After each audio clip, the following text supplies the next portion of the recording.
په دنیا کې له هیڅ شي مه ډارېږئ، له باغي، له مجرم، له زورواکي، له فاسق، له ظالم، له سرکشه میرمنې، له د اولاد له بېلارې کېدو، له مکاره خپلوانو او بالاخره په دنیا کې له هیڅ ستونزې مه ډارېږئ مګر له یوه شي وډارېږئ، له خپلو ګناهونو. بیا یې وایم، له هیڅ شي مه ډارېږئ مګر له خپلو ګناهونو، ځکه هر شی چې تاسې ترې ډار لرئ د الله تعالی په واک کې دي. هر څه الله تعالی چاپیره کړي دي. د الله تعالی له اجازې پرته هیڅ انسان، هیڅ شی او هیڅ مخلوق حرکت نشي کولی مګر دا چې د الله تعالی په خوښه وي. ځکه همدغه ګناهونه دي چې په تاسې باندې ستونزې او کړاوونه نازلوي. د خپلو ګناهونو له لاسه پر موږ تاسې باندې ستونزې، تکلیفونه او جنجالونه راځي. ځکه الله تعالی وایي چې وما اصابکم من مصیبت فبما کسبت ایدیکم، هیڅ داسې مصیبت نه دی مګر هغه چې تاسې په خپل لاس باندې په ځان باندې راوستی وي. له هیڅ شي مه ډارېږئ مګر له خپلو ګناهونو. که تاسې ګناهونه ونه کړئ الله تعالی به په تاسې باندې خپل رحم وکړي. کله چې الله تعالی په خپل رحم په تاسې باندې وکړي، هر څه په دغه په واک کې دي او هغه به هیڅ شی په تاسې باندې ناوړه یا سخت نازل نه کړي مګر همیشه به په تاسې باندې رحم کوي او هر څه مشکلات به مو حل وي. لا یوه حکیم پوښتنه وشوه چې تا ته څه شی ډېر جالبه دی، څه شي ته ډېر حیران کړی؟ ځواب یې دا و چې انسان عجیب مخلوق دی، ځکه د مال ګټلو لپاره خپل روغتیا یا صحت بربادوي، خو دغه نعمت د روغتیا یا صحت ترلاسه کولو لپاره بیرته بیا ګڼ مال لګوي. دغه ګټل شوی مال ټول د روغتیا د بیرته ترلاسه کولو لپاره لګوي. د خپل راتلونکي په اړه دومره اندېښمن وي چې له خپل حاله هیڅ خوند نه اخلي. دغه کم حالت کې چې دی له دغه هیڅ خوند نه اخلي ځکه د راتلونکي په اړه اندېښمن وي. داسې ژوند کوي لکه دی چې هیڅ نه مري، خو داسې مري لکه دی چې هیڅ ژوند نه وي کړی. د مال لپاره خپل صحت مه بربادوئ، له ژونده خوند واخلئ. خپل زړونه د الله تعالی په عبادت باندې ډاډه کړئ، ځکه سکون په مال کې نشته. سکون یوازې د الله تعالی په ذکر او عبادت کې دی، ځکه ذکر او عبادت له روح سره تړلی او مال روح نشي آرامه کولی. یوازې د الله تعالی عبادت او ذکر دی چې انسان زړه راحته کولی او ډاډه کولی شي. مخکې له دې چې حساب در سره وشي ته په خپله له ځان سره حساب کوه. مخکې له دې چې عملونه دې وتلل شي ته په دنیا کې په خپله خپل عملونه تله، ځکه داسې نشي چې ورځ تر بلې د نیکو عملونو تله سپکېږي او ته په بې پروایي په دې فکر یې چې زه خو حساب کې مې نیک عملونه ډیر دي او بله ورځ داسې حالت سره مخ شي چې د نیکو عملونو تله دې ټیټه وي. بیا به نو څه کوي؟ ذلیله، مختوری او تباه او برباد به وي او د دوزخ طرف ته به درته هدایت کېږي چې ورځه. مخکې له دې چې داسې حالت سره مخ شي په دنیا کې له ځان سره حساب کوه. حاسبوا انفسکم قبل ان تحاسبوا. مخکې له دې چې حساب کتاب در سره وشي ته په خپله په دنیا کې له ځان سره حساب کتاب کوه او مخکې له دې چې عملونه دې وتلل شي ته خپل عملونه په خپله تله. ولې؟ ځکه دغه دنیا کې تا ته درکړل شوی ژوند محدود دی، ټاکل شوی دی. له 0 ثانیې شروع کېږي تر آخري ثانیې پورې چې تا ته یې وخت ټاکلی د هغې په طرف په چټکۍ درومي. یو ورځ ناڅاپه د وخت پای مومي او بیا که په بې پروایي کې د ژوند کړی له تباهي سره مخ کېږي. اقترب للناس حسابهم وهم فی غفلة معرضون. خلکو ته د حساب کتاب وخت ډیر نږدې شوی دی، قیامت خلکو ته ډیر را نږدې شوی دی، خو دوی په غفلت کې دي. له دغه غفلته راویښ شه. الله تعالی درته په قرآن کریم کې په واضح ډول ویلي اقترب للناس حسابهم وهم في غفلة معرضون. پیغمبر صلی الله علیه وسلم د تسپارښتنه کړي حاسبوا انفسکم قبل ان تحاسبوا.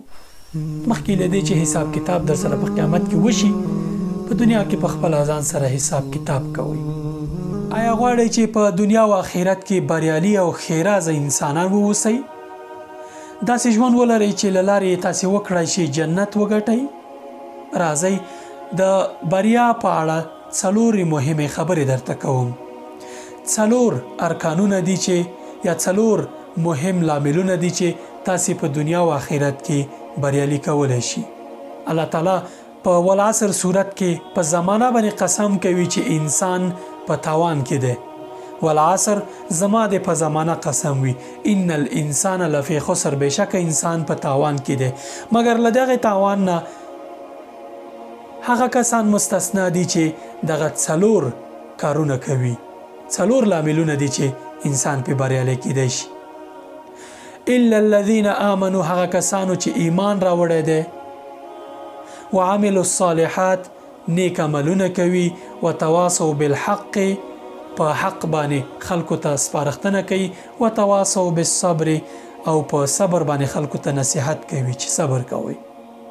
دغه 4 لاملونه انسان بریالی کولی شي. د دې مبارک صورت په پیل کې په زمانه باندې قسم د انسان لپاره د بریا په 4 ارکانو باندې مهم ټینګار دی. لومړی رکن ایمان راوړل دي، رښتینې توګه مسلمان اوسېدل دي، مؤمن اوسېدل دي. دویم رکن نیک عملونه دي. معمولی نیک عملونه یوازې دا نه دي چې تاسې لمونځ وکړئ، زکات ورکړئ، حج وکړئ او یا نور، بلکې نیک عملونه دا هم دي چې تاسې یو مسلمان سره مرسته وکړئ، ښه اولاد تربیه کړئ، میرمنې سره ښه چلند وکړئ، له نورو مسلمانانو سره مالی کومک وکړئ، صدقه ورکړئ.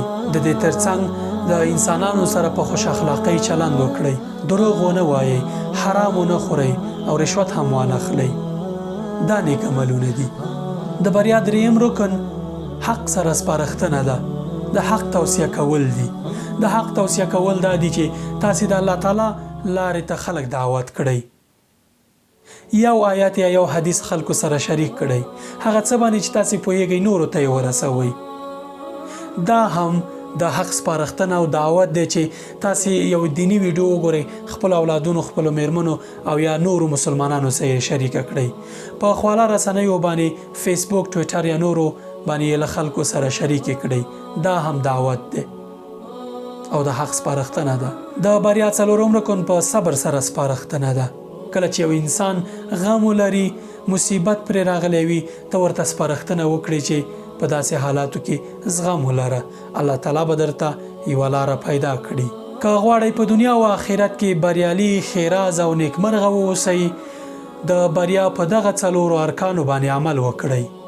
د مهرباني له مخې دا ویډیو له خپلو ملګرو سره شریکه کړئ چې په حق مو سپارښتنه کړې وي او ثواب مو ګټلی وي.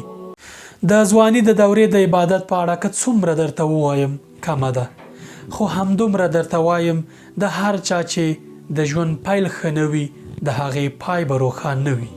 هغه ځوان چې زړه یې له جومات سره تړلی وي، له ناروا ځان ساتي، نامحرمو ښځو ته له کتلو ډډه کوي، علم کوي، تل نیک عملونه کوي، خپل سترګې، لاسونه، غوږونه او د بدن نور غړي له ناروا ساتي، د دوی پایله روښانه ده.